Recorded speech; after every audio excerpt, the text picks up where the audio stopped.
In 1440, a clerical error created a country, and nobody noticed for years. It began when Pope Eugene IV found himself desperately short of cash. He owed a staggering 30,000 florins to the Republic of Florence. So he did what cash-strapped rulers do. He sold territory. The hilltop town of Sansepolcro and all its surrounding lands would transfer from papal control to Florentine control. Simple enough on paper, but borders needed to be drawn. And here is where everything went beautifully, spectacularly wrong.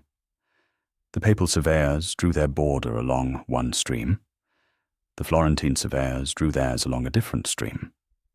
Between those two streams lay a sliver of land barely half a mile wide. A few stone houses, some olive groves, a church, and roughly 300 souls who suddenly belonged to no one. The people of Cospaia looked at the situation and made a remarkable decision. They declared themselves independent.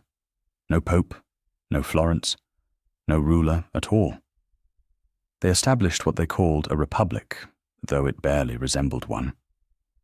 There was no constitution, no police, no standing army. Their only governing body was a council of elders and family heads who met to settle disputes. They had one law: do not blaspheme. That was it. And for a tiny, powerless settlement wedged between two mighty states, they should have been swallowed up within a decade. But Cospaia had two secret weapons. First, neither Florence nor the Papal States wanted to admit the mapping error. Fixing it would mean reopening the entire treaty negotiation. So both powers simply pretended Cospaia did not exist as a problem. Second, Cospaia discovered tobacco. When the Catholic Church banned tobacco cultivation across papal lands in the 17th century, Cospaia gleefully planted every available inch with it. Suddenly, this invisible micro-republic became the tobacco capital of central Italy. Merchants came from across the peninsula to buy what they could not grow themselves. Money flowed into the tiny hamlet. The Cospaians grew wealthy. They stamped their tobacco bales with the motto, Perpetua et firma libertas, perpetual and firm liberty.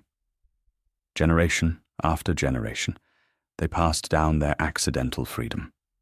No taxes were ever collected. No citizen was ever conscripted. For 386 years, this sliver of anarchic farmland endured.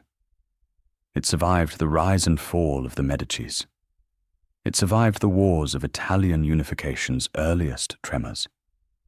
It outlasted entire dynasties. It was not until 1826 that Cospaia finally surrendered its sovereignty, peacefully absorbed by the Papal States under Pope Leo XII. In exchange, each family received a modest annual payment and the right to keep growing a small amount of tobacco. Even in defeat, they negotiated. The republic born from a mistake died with dignity. Today, almost no one remembers Cospaia, but for nearly 4 centuries, a few hundred farmers proved something extraordinary. That sometimes the most powerful thing a nation can do is simply refuse to be governed